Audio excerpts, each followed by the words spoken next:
प्रधानमंत्री नरेंद्र मोदी 27 मार्च को देश के सभी राज्यों के मुख्यमंत्रियों के साथ वीडियो कॉन्फ्रेंसिंग के जरिए चर्चा करेंगे। बताया जा रहा है कि ये चर्चा होगी अमेरिका, इजराइल और ईरान के बीच चल रहे युद्ध को लेकर।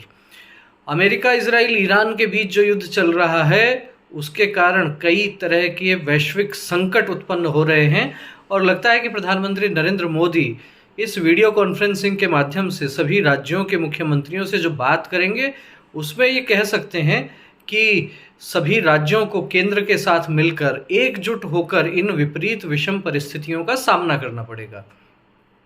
प्रधानमंत्री नरेंद्र मोदी 24 मार्च को राज्यसभा में ये कह चुके हैं कि यदि ये युद्ध कुछ और समय तक जारी रहा तो इसके लंबे समय तक गंभीर दुष्परिणाम सभी को झेलने पड़ सकते हैं।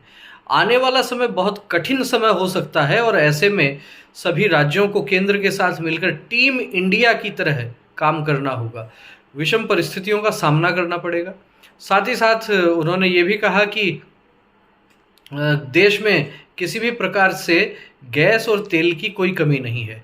दुनिया में चाहे जो कुछ भी हो जाए, लेकिन भारत के पास 2 महीने यानी लगभग 60 दिन का क्रूड ऑयल और गैस इनकी पर्याप्त व्यवस्था है। कहीं भी किसी प्रकार से पैनिक की आवश्यकता नहीं है। जो लोग इस तरह की भ्रामक खबरें फैला रहे हैं वे पैनिक बाइंग करवाना चाहते हैं, इसलिए इन चीज़ों की कोई कमी नहीं है। लेकिन फिर भी आने वाला समय किस तरीके से चुनौतीपूर्ण हो सकता है ये देखने वाली बात रहेगी। और इस संदर्भ में प्रधानमंत्री नरेंद्र मोदी राज्यों के मुख्यमंत्रियों को किस तरह से एकजुट करके किस तरीके से क्या विषय उनके सामने रखना चाहते हैं, ये अपने आप में एक महत्वपूर्ण बात हो सकती है। साथ ही साथ एक महत्वपूर्ण बात ये भी है कि बुधवार को जिस तरीके से संसद में जो सर्वदलीय बैठक हुई थी उसमें विदेश मंत्री एस जयशंकर के कड़े तेवर देखने को मिले। एक सांसद तारिक अनवर ने, जहाँ तक मुझे नाम याद है संभवतः तारिक अनवर ने ही ये विषय उठाया था कि इस युद्ध में पाकिस्तान मध्यस्थ की भूमिका निभा रहा है और हम चुपचाप मूक दर्शक बने हुए हैं। इस पर विदेश मंत्री एस जयशंकर ने कड़ी टिप्पणी की थी। उन्होंने कहा कि भारत है, पाकिस्तान के जैसा दलाल देश नहीं है। हम किसी के बीच में भी मध्यस्थता नहीं करते।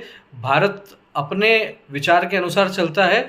भारत जो है वो दलाल देश नहीं है, पाकिस्तान दलाल है और इसलिए पाकिस्तान इस तरह की चीज़ें कर रहा है। तो कड़ा जवाब विदेश मंत्री एस जयशंकर ने उस सर्वदलीय बैठक में दिया था। बहरहाल चर्चा और नज़रें सभी की इस बात पर बनी हुई हैं कि 27 मार्च को प्रधानमंत्री नरेंद्र मोदी मुख्यमंत्रियों से क्या बात करते हैं।